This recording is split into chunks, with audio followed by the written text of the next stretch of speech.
Hello guys, this is Julian Chavez. I have said I'd make another video, and now I am. Well, I was walking home yesterday. I was basically walking home, I was praying, and God just gave me a message. And the first thing that came to me were basically these simple things: faith, belief, and love. Simple, yes, but some can't follow. Alright. We'll start off in Mark. Please turn to Mark chapter 11, verse 22 through verse 26. So Jesus answered and said to them, "Have faith in God. For assuredly I say to you, whoever says to this mountain, 'Be removed and be cast into the sea,' and does not doubt in his heart, but believes that those things he says will be done, he will have whatever he says.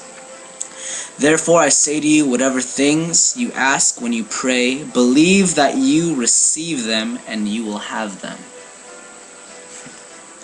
And whenever you stand praying, if you have anything against anyone, forgive him, that your Father in heaven may also forgive you for your trespasses.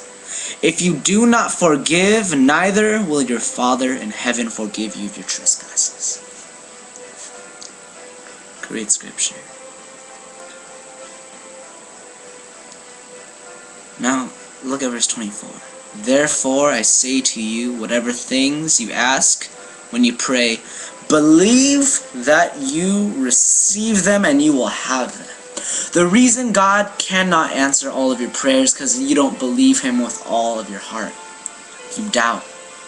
And how could God answer a prayer when you don't give full faith, when you don't give your everything? He says, believe that you will receive. So if you have cancer, if you have a problem in your family, don't think, maybe God will heal me. Maybe He will help me. Maybe He will bless me. Think, it's already been done, I've already received it. Faith is needed. Without faith, where can we be? You have faith that your phone isn't going to die. You have faith when you're looking in the dark and you move your hand across your desk or you move your hand across your bed, your phone's going to be there.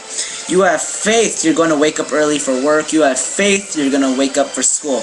You have faith you're going to pass that test. You have faith. People say, oh no, I don't have faith. Yes, everybody has faith. You have faith your car is going to start. You have faith you are going to be alive. You have faith the Lord will protect you and the Lord will stand for you. Faith is everywhere. I don't care if you say you're the biggest atheist. I don't care if you say you have no faith in God. You have faith in something. Everybody has faith in something. Regardless if you know it or not, everybody has faith in something. And when you go to your bedside and pray, don't think it might happen. Think I've already received it and it's going to happen. My God is worthy of all the praise. He's worthy of all the glory. In my hardest times, in my darkest hour when no one was there, my God was there. In the times I lost all hope when nobody was there, my God was there. Because He is loving, merciful, and compassionate. Now turn to 1 Corinthians chapter 13, verse 1. 1 Corinthians chapter 13, verse 1. This is on love. Not love as in, ooh, I'm going to see my girlfriend, or not love as in, ooh, look at that beautiful girl. There's a difference from love and lust. That's the one thing that confuses man and woman. You can see the most beautiful girl, women, you can see the most beautiful man. But unless it's set by God, it will never work, it will never stand. It will always fall and never be where you want it to be. Unless God's hand is on it, it's not going to happen. Chapter 13, verse 1, 1 Corinthians. Though I speak with the tongues of men and of angels, but have not love, I have become sounding brass or a clanging symbol. And though I have the gift of prophecy, and understand all mysteries and all knowledge, and though I have all faith so that I could remove mountains. Having all the faith so you can remove mountains. It could mean literally remove mountains. It could mean the mountains in your life, the things holding you back. But read this. But have not love, I am nothing. You can have faith to remove mountains, but unless you're tender-hearted and a loving person, you have nothing. And though I bestow all my goods to feed the poor, and though I give my body to be burned, but have not love, it profits me nothing. Love suffers long and is kind. Love does not envy. Love does not parade itself, is not puffed up. Love suffers long and is kind. It doesn't envy. It doesn't parade itself. It's not puffed up. Because this generation is getting the wrong thought from lust and love. Verse 5. Does not behave rudely, does not seek its own, is not provoked, thinks no evil. Thinks no evil. Does not rejoice in iniquity, but rejoices in the truth. Bears all things, believes all things, hopes all things, endures all things. Love never fails, but whether there are prophecies, they will fail. Whether there are tongues, they will cease. Whether there is knowledge, it will vanish away. For we know in part, and we prophesy in part. But when that which is perfect has come, then that which is in part will be done away. When I was a child, I spoke as a child, I understood as a child, I thought as a child. But when I became a man, I put away childish things. For now we see in a mirror dimly, but then face to face. Now I know in part. But then I shall know that as I also am known. And now abide faith, hope, love. These three, but the greatest of these is love. Above hope, above faith, you have love. Love doesn't mean try to flirt with every man you know. Love doesn't mean try to flirt with every girl you know. But love is the beautiful thing God brought on this earth. God knows the true love. It says in the Bible, there is no love like the mother's love. It's like a burning candle. But in the last days, that burning candle will grow cold and be hard. Keep your heart tender. Keep your heart warm. The day it is not warm, the day it is cold, the day you lose that tenderness and it becomes hard as a rock, is the day you fall, and is the day God can break you. I've been broken in my life. Why? Because I haven't been where God needed me to be. I've fallen in my life, but the times I've fallen, God's picking me up. You need to abide, love, faith, and hope in your life. Without those three, you're nothing. But the greatest of those three is love. Always.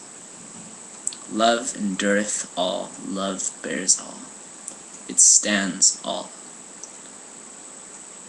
But because of the generations, love is getting smaller and smaller. From which was warm and just beautiful in general, it has now become cold and sickening and unknown almost. My grandparents got married at a very young age, and when I was young, of course I first thought it was strange. I was like, what? They got married at age, like age 14, 15, 13. But then when we look at it, that was love. True love. And now when we look at our generation, we see divorce, we see this, we see that, we see, look at it, they've only been together for 2 months and they're already divorced. This cheating, adultery, immorality, this and that and that. Why? Because the generation is falling. Our elders have to be respected. Our elders are the ones who can teach you truly about life and can teach you truly about the OG, or the things of the past. There's no love like the mother's love. And love is being misunderstood and is falling. In the last days, not even the mother's love will stay warm, but the mother's love will grow cold. So this message has been about faith and love. Always have faith in God, because He can do anything and everything He says He will do. If He says it, you better believe it. God has a plan for you and has a plan for everybody. It is up to you if you're going to follow that plan. Somebody could say, I want to become this or I want to become that, but unless it's in God's plan, no wonder it's not working out for you. Our God is rich in mercy. Our God is a great God. He's worthy God. He forgives you time and time and time again, no matter how much you push Him away, no matter how much you try to rebuke Him. He's always been there for you. As Satan doesn't care if you live or die. Satan doesn't care if you die tomorrow. Satan doesn't care if you drink your life away. Satan doesn't care if you smoke every day and do this and that. Why? Because Satan doesn't want you to get the plan that God has promised you. Satan doesn't want you to go to a place prepared for you. Satan doesn't want any of these things. Your original plan is to go to heaven. But because of your choices and because of the world that you are getting too involved in, your plan gets misdrifted. There's not 3 streets to God. There's no side streets to God. There's only one way to God. You know that way. The Word of God explains it. There's only one way. There's one truth. There's one light.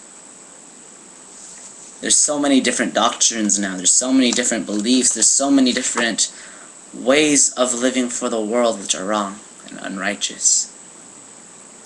Look back to your past generations and ask your grandparents if they've really experienced that. Grandma, Grandpa, what was it like back then?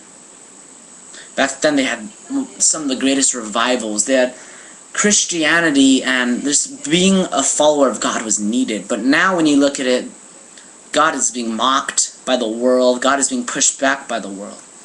But I don't need my sword against the world. I don't need a weapon against the world. All I need is my God. And the only sword I need is this one. The world will never be there. The world is the enemy. Don't hate ever. Don't be prejudiced. Don't not believe in equality.